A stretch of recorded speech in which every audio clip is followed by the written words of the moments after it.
Merudon and the rise of the Centaur, 1,100 years before the Dark Portal. For thousands of years, the nomadic Tauren wandered Kalimdor's lush forests, living in harmony with nature and the elements. Of the many lands the tribes roamed, one in particular became sacred ground for all Tauren shaman.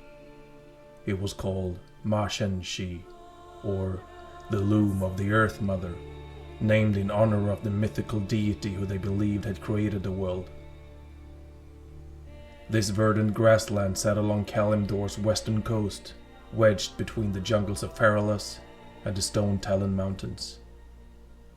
Drawn by faint elemental whisperings, the Tauren shaman grew convinced that the Earth Mother herself dwelled somewhere beneath the meadows. They spent decades attempting to wake her by communing with the region's elementals and conducting celebratory rituals. The shaman eventually succeeded, but they soon discovered that the whispers they had heard did not come from the benevolent Earth Mother. They were echoes of something far darker, something from Azeroth's violent elemental past. From the depths of a massive cavern below the grassland emerged a colossal earth elemental, Princess Theradras, a descendant of the elemental ruler Therasain. In ages past, the Keepers had imprisoned most of the elementals in another plane of existence, yet some, like Theradras, had eluded this banishment. She had hidden beneath the earth, eventually falling into a deep slumber. The millennia of sleep had slowly weakened Theradras' mighty form. The newly awakened Theradras reached out on the verdant surroundings and consumed their energies. Invigorating power flooded through the elemental, regenerating her craggy form. Theradras' siphoning left enormous tracts of land desiccated. Plant life across Mashenshi withered and died. The horrified Tauren, now forced to scavenge for sustenance, would later rename the barren plains Desolus. The sudden violent death of such vast intertwined ecosystems sent ripples throughout Azeroth and beyond. Many of the mortal druids and spirits in the Emerald Dream reeled from the staggering loss of life. One of Cenarius' woodland sons, Theodor, emerged from the dream to investigate. Much like his father, Theodor walked the physical world in the form of a majestic half-stag. Supple vines and verdant leaves circled his limbs and great antlers. Wherever his hooves touched the soil, dozens of saplings would sprout. In time, they would bloom into lush forest groves. Theodor's investigation led him into the damp caverns beneath Desolus, where we discovered Theradras. Though he set his mind to imprisoning the strange creature, he soon grew enchanted with the princess. The stolen life energies that radiated from Theodorus enticed Theodor, and he became enthralled by her beauty. Theodorus also found Theodor beautiful, and she resolved to do whatever she would to win his undying love. The elemental princess was keenly aware of the influence she held over Theodor, and she used this to her advantage. Theodorus claimed that she had meant no harm to the land, and she was seeking ways to restore the region to its former beauty. Together, she urged, perhaps they could succeed. Theodor abandoned his earlier quest and became Theodorus' mate. He knew that it was against nature, but he could not deny the love that bloomed in his heart. For this forbidden union, an aberrant race was born. They were called the Centaur, and their barbarism would come to terrorize the lands of Kalimdor. What the Centaur lacked in elegance and beauty, they made up for in strength. Their horse-like lower bodies afforded them great speed, while their burly humanoid torsos gave them incredible physical power. Yet, the Centaur's penchant for brutality overshadowed all their other traits.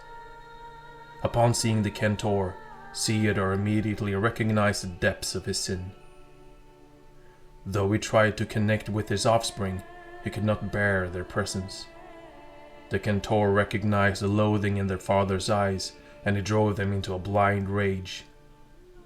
The savage horsemen lashed out, striking Centaur down. Centaur's death shattered Theradra's heart. The elemental princess chastised the Centaur for the senseless murder, and they grew forlorn at realizing that they had hurt their beloved mother. They begged her forgiveness and promised that in the days forward, they would honor and revere their late father. Theradras later entombed Centaur's spirit in the great cavern where she had once slumbered. The Centaur would name this site Marudon, and ever after they would treat it as holy ground. The Centaur quickly proliferated, and they fanned out across Desolus. They unleashed their wrath on the hapless Tauren who inhabited the area, forcing them to abandon their homes. Yet, Theradra's barbarous children did not stop in Desolus. In the centuries that followed, marauding bands of Centaur would hunt down Kalimdor's Tauren, igniting a long and dark period of war between the two races.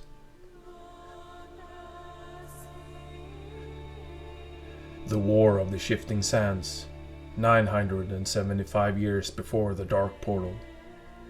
Since the last war against the Troll Empire, the descendants of the Akir had stayed hidden in their subterranean domains. Only the Mantid of Pandaria remained an active threat. Nearly all of Azeroth's races had forgotten the ruthless potential of the insectoids colonies that lurked beneath the earth. One of these colonies, the Kiraji, had taken root in the ancient fortress of Ankirash. The Keepers had originally built the enormous stronghold to imprison the old god Cthulhu. There, within Ankarash's lifeless sandstone corridors, the insectoids had lain dormant. Though Ajara and her Night Elf Empire had once known of the fortress, its existence had become lost to time. Few living creatures dwelled near Ankarash. This was due in part to the vast and inhospitable desert of Silithus, which stretched out from the stronghold's towering obelisks. Ankarash wasn't rediscovered by the elves until Archdruid Fanderwald Staghelm initiated a quest to regrow the land of Silithus. He dispatched his warrior son, Valstan, and a group of his most trusted druids to perform this task. They trudged across the scalding dunes, searching for hidden water reservoirs that they could use to transform the region into a lush forest. Valstan and his comrades eventually stumbled across Ankarash. Although some of the druids cautioned against entering the fortress, Fandral's son forged ahead. His presence in the cold, dead holes inadvertently roused the dormant Kiraji back to life. From its prison beneath Ankarash, Cthulhu also became aware of the awakened Kiraji. The old god drove the insectoids into a murderous frenzy. The highest caste of the Kiraji society began organizing their lesser minions, the most numerous of which were known as the Silithid. These vicious insectoids came in many forms, and all obeyed the will of the Kiraji overlords. The discovery of the Kiraji shocked Valstan and his druid companions. Upon retreating from Ankarash, they established a small outpost in Silithus to keep watch over the insectoids. Before their eyes, the fortress swelled with greater and greater numbers of Kiraji. Then, without warning, a massive army spilled forth from the tunnels beneath Ankarash. The head of this swarming host were the Kiraji. They directed their Silithid minions to engulf the surrounding deserts and spread into other regions as well. Valstan had called for help from his father. Fandral rallied his forces of druids, sentinels, priestesses, and keepers of the grove to deal with the Kiraji threat. In the southern reaches of Kalimdor, the Night Elf host clashed with their vicious foes. At times they managed to drive the Kiraji back toward the dunes of Silithus, only for their insectoids to mount a counterattack and regain the advantage. This ebb and flow continued for many months, leaving in its wake the broken corpses of elves and insectoids alike. The War of the Shifting Sands had begun. Fandral and his comrades established outposts across southern Kalimdor as they prosecuted their war. From these locations, they continued their brutal fight against the Kiraji, eventually The tireless druids and their allies managed to push the Karaji back into the heart of Silithus itself. Yet, just as victory seemed within reach, the war took a dire turn. During a feint orchestrated by the Karaji, Valstan was captured and ripped apart before Fandrel's eyes. Valstan's death shattered the Archdruid and sowed uncertainty throughout the Naiad Elves' ranks. The Karaji seized the opportunity and swarmed out of Silithus once again, pushing into the eastern deserts of Tanaris. In their fervor, they assaulted the sanctum of the Bronze Dragonflight, the Caverns of Time. The Karaji's reckless attack spurred the Bronze Flight into action. Led by Anachronos, they enlisted the help of the Red, Green, and Blue Dragonflights.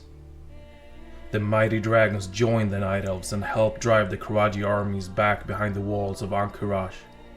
But even with the mighty dragons joining the war, the Karaji were too numerous to vanquish entirely. Fandral feared that the war would never end. Thousands of elves had already perished at the claws of the insectoids, and he was loath to sacrifice more of his people. Ultimately, he and the dragon devised a means to end the war immediately. They would lock the insectoids inside Ankarash itself. The Night Elves and dragons gathered before Ankarash to complete this task. Fandral called on his druids to focus their power as one. Along with Anachronos, the elves summoned a great barricade to close off Ankarash. Outside the cursed city, the dry earth split wide, and a magical barrier of stone and colossal roots emerged. This impenetrable scarab wall towered high over the barren landscape, effectively sealing the Karaji within their city forever. As a final act, Anachronos forged two mystical artifacts, the Scarab Gong and the Scepter of the Shifting Sands. The dragon entrusted the scepter to Fandral. Should the need ever arise to enter Ankarash again, he could use this artifact to open the Scarab Wall. Fandral found no solace in ending the Karaji threat, for Valstan's death still tormented his heart. In his rage, he shattered the Scepter of the Shifting Sands, and the pieces became lost for the next 1,000 years.